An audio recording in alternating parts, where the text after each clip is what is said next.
Reserve রাখি, মোট সদস্য আমরা 100 উন্নীত করবো ক্রমান্বয়ে, 10% করে আমরা বাড়াই না, প্রথম সংসদে এই সংসদে 10% আমরা অ্যামেন্ডমেন্ট নিয়ে আসি, পরে 5% করে করে বাড়বে। কিন্তু ওনারা সম্মত হলেন, কিন্তু একজনকেও নমিনেশন দিলেন না মাননীয় স্পিকার এইবার 5%। যাই হোক, আমি এটা শিকায়ত করতে চাই না, ভবিষ্যতে দিবেন আর কি, এইবার হয়তো অভাবটা হয়েছে। তারপরে দফাতে এসে ডেপুটি স্পিকার পদে মনোনয়ন, আমাদের মাননীয় প্রধানমন্ত্রী, আমি উপস্থিত ছিলাম, মাননীয় বিরোধী দলীয় নেতাকে বললেন যে জুলাই সনদ বাস্তবায়ন শুরু করি, চলেন ডেপুটি স্পিকারটা আপনারা নেন, নাম দেন। সর্বশেষ শুনলাম ওনারা একটা প্যাকেজ ডিল করতে চান, সিঙ্গেল করবেন না। তা এখন তো ট্রেন চলে গেছে মাননীয় স্পিকার, আমরা তো দিতে চেয়েছিলাম আগের থেকে অ্যাকশন। এখন আসুন, সংবিধান সংশোধন করার পরে আমরা ডেপুটি স্পিকারের 2টা পদ সৃজন করলে একটা আপনারা পাবেন, আপার হাউসেও পাবেন, লোয়ার হাউসেও পাবেন। সংশোধন না করলে কোত্থেকে পাবেন? তবে স্থায়ী কমিটির সভাপতি হিসাবে 4টা সংসদীয় কমিটি, গুরুত্বপূর্ণ কমিটি সহ অন্যান্য কমিটিগুলোতে সভাপতি বিরোধী দলীয় সদস্যদের থেকে হবে, আসনের অনুপাতে যা পান।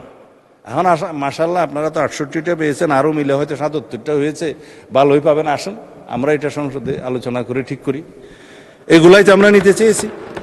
এবং 70 দফা 70 অনুচ্ছেদ জাতীয় সংসদের, এইটা নিয়ে আমাদের মাননীয় সংসদ সদস্যগণ খুবই উৎফুল্ল। আজকে আমি আমাদের মাননীয় সদস্যকে বলছিলাম যে যা মন চাই বলেন, আজকে 70 বিধি আপনার জন্য উন্মুক্ত, কারণ এখানে নাই।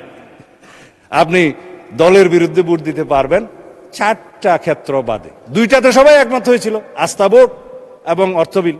আমরা বলেছিলাম না, এর বাইরে আর 2টা থাকা দরকার, সংবিধান সংশোধনী বিল এবং যুদ্ধ পরিস্থিতি সংক্রান্ত যে জরুরি অবস্থা হবে সেই সময় যেন দলের বিরুদ্ধে ভোট না দিতে পারে। জাতীয় নিরাপত্তার প্রশ্নটা জড়িত, উইদিন ব্র্যাকেট যুদ্ধ পরিস্থিতি, এই 2টা রাখেন। আমরা নোট অফ ডিসেন্ট দিয়েছি, আমরা জনগণের ম্যান্ডেট পেয়েছি, সেই হিসাবে যাব। বাকি সব বিষয়ে মাননীয় সংসদ সদস্যগণ, under the sun anything you can discuss here. কোনো দল আপনার বিরুদ্ধে, সরকারি দল কোনো ব্যবস্থা নিতে পারবে না, বিরোধী দল ব্যবস্থা নিতে পারবে না, সংসদ সদস্য বল বহাল থাকবে, এই সংসদ এলাইভ হবে। যাই হোক, এরপরে বাকি যে সমস্ত বিষয় আছে নির্বাচন ব্যবস্থা বিষয়ে, এটা আমরা তো বললাম যে আমরা একটা স্বাধীন নির্বাচন কমিশন গঠন করব, সবাই মিলে আলাপ আলোচনা করে। এখানে স্পিকার সভাপতি থাকবে, প্রধানমন্ত্রী, বিরোধী দলীয় নেতা এবং আরেকজন সদস্য থাকবে সেকেন্ড বিরোধী দল না জুডিশিয়ারির একজন, আমার ঠিক মনে নাই। সবাই মিলে থাকবে, এখানে কোনো সরকারি দলেরও প্রাধান্য থাকবে না, বিরোধী দলেরও প্রাধান্য থাকবে না।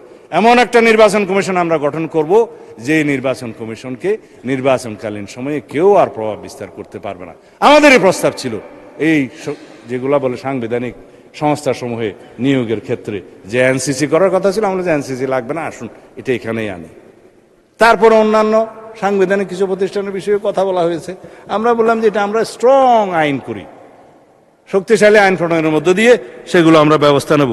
বিচার বিভাগের কথা মাননীয় স্পিকার কি বলবো, এখন বিচার বিভাগের কথা বললে তো অসম্ভব ব্যাপার।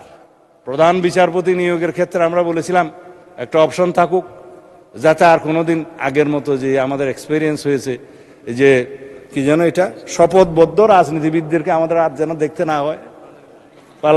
আমরা সেই জন্য বলেছি প্রধান বিচারপতি হবে অ্যাপিলেট ডিভিশন থেকে নিযুক্ত। আগে সংবিধানে এটা ওপেন ছিল, কোত্থেকে নিযুক্ত হবে সেটা নির্ধারিত ছিল না। আমরা বলছি আপিল বিভাগের বিচারকদের মধ্য থেকে নিতে হবে।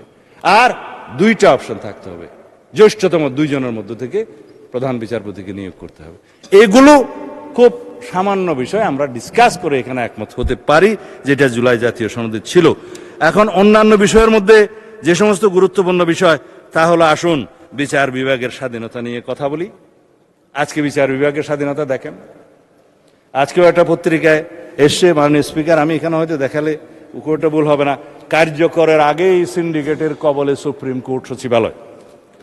আমরা বলেছিলাম আর্টিকেল 116 অনুসারে আপনি সংবিধান যেটা আনকনস্টিটিউশনাল ঘোষণা করেছে, যে ইন কনসালটেশন অফ দি প্রেসিডেন্টের যেটা ক্ষমতা, in consultation of the chief justice, সেটা ওই পোর্শনটা আনকনস্টিটিউশনাল ঘোষণা করেছে মানি। কিন্তু আপনি সুপ্রিম কোর্টের সচিবালয় অধ্যাদেশটা করলেন, কারোর সাথেই আলাপ আলোচনা করলেন না। সংবিধানের অনুচ্ছেদ অনুসারে এখানে যদি আমরা আলাপ আলোচনা করে একটা আইন প্রণয়ন করি শক্তিশালী, সেটাই কি ভালো হতো না? এটাকে আমরা সংবিধানেই রাখতে হবে?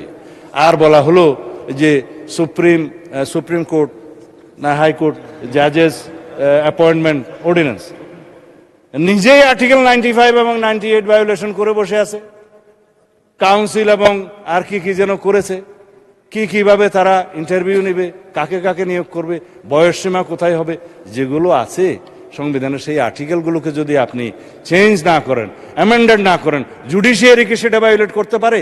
এই কথাগুলো আমরা বলেছিলাম এটা জাতীয় সংসদের পরবর্তী জাতীয় সংসদের উপরে ছেড়ে দেন। আমরা সেখানে আলাপ আলোচনা করে আইন প্রণয়ন করে তারপরে সেই অ্যাপয়েন্টমেন্ট এনাক্টমেন্টটা আনবো এবং সুপ্রিম কোর্টের এই যে সচিবালয় আইনটা আনবো। এখনো আমরা প্রতিশ্রুতিবদ্ধ, আমরা সুপ্রিম কোর্টের সচিবালয় আইন এবং বিচারক নিয়োগ আইন এই পার্লামেন্টে ইনশাআল্লাহ আমরা আলাপ আলোচনার মধ্যে দিয়ে পাশ করব। আমরা complete independence of the judiciary আমরা চাই, বাট সুপারিনটি অফ দি জুডিশিয়ারি আমরা চাই না। সার্বভৌম একটাই, সার্বভৌম জনগণ, সার্বভৌম এই কান্ট্রি, সার্বভৌম এই হাউস অফ দি পার্লামেন্ট। আর কোনো সার্বভৌম অথরিটি থাকতে পারে না, কোথাও না কোথাও অ্যাকাউন্টেবিলিটি থাকতে হবে। মাননীয় সদস্য, আপনার সময় শেষ। আপনি কি আরো